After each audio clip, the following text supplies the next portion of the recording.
One of the things I try to do when I read a gospel parable is to understand the perspective of all the main characters. And in particular, I think it is important to understand the person who is being challenged or criticized by Christ.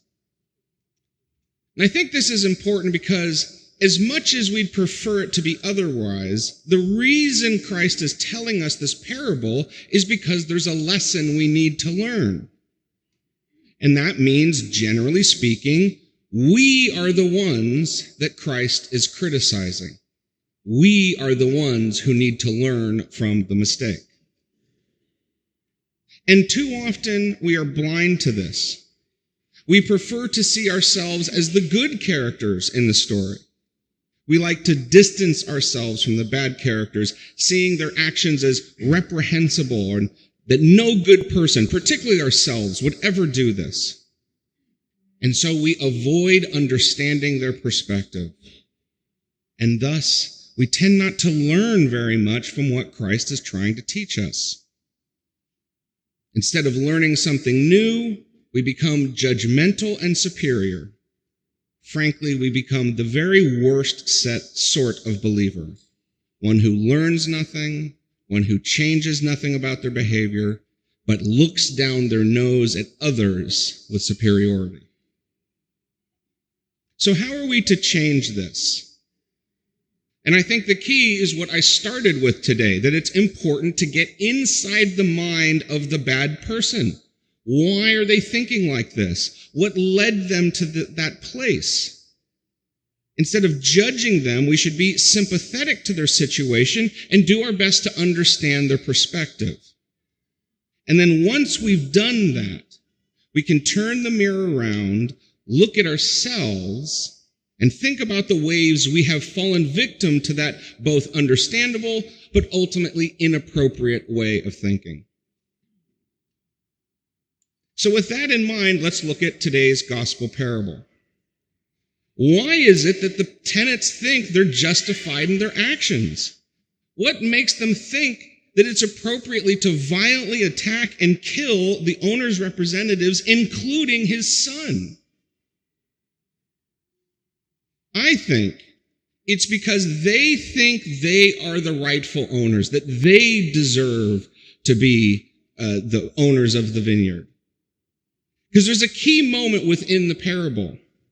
The owner goes off on a journey. And that means the tenants were doing all the work. They were the ones there making sure the harvest came in.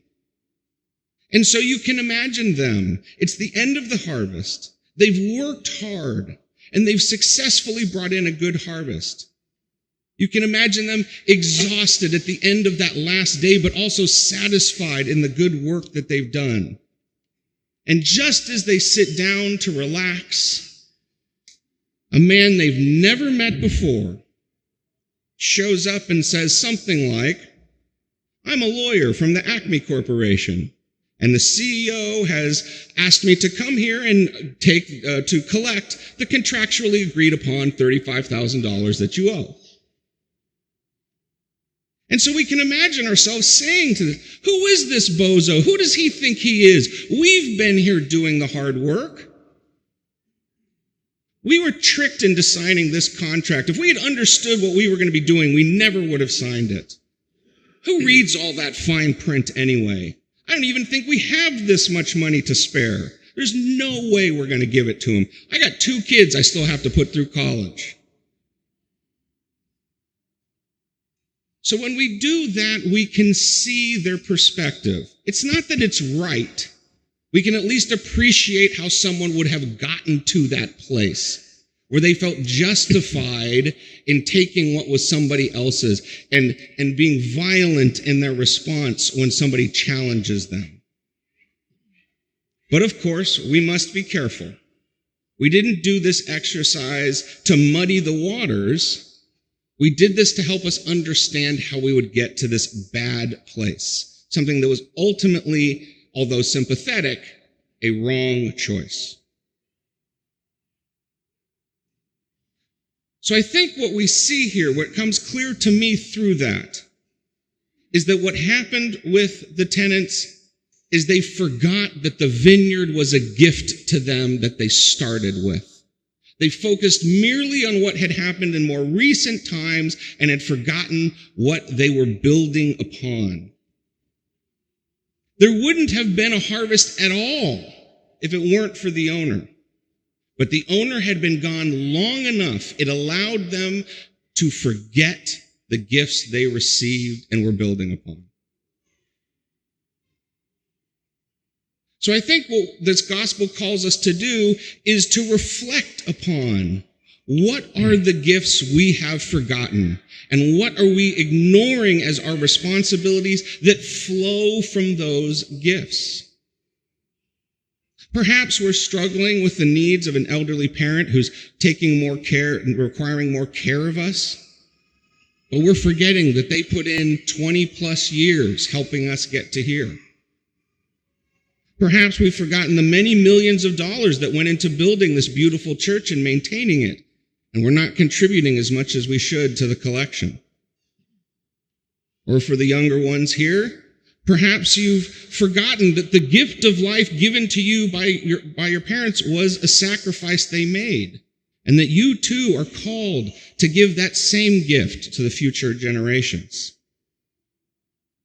Perhaps many of us who are married have forgotten the times our spouse made a sacrifice for us, and we're being too reluctant to return the favor.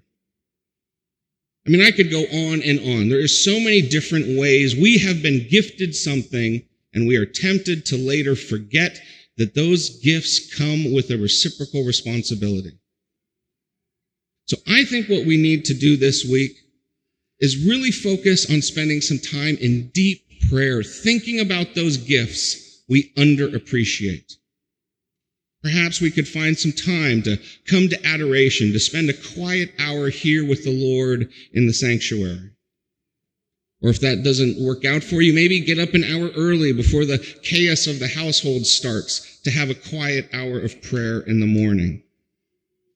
And let's take that quiet time and ask God to guide us, to share with us what gifts we are overlooking. Let us ask the Lord, what are the gifts you have given me that I have forgotten? And how can I correct that situation?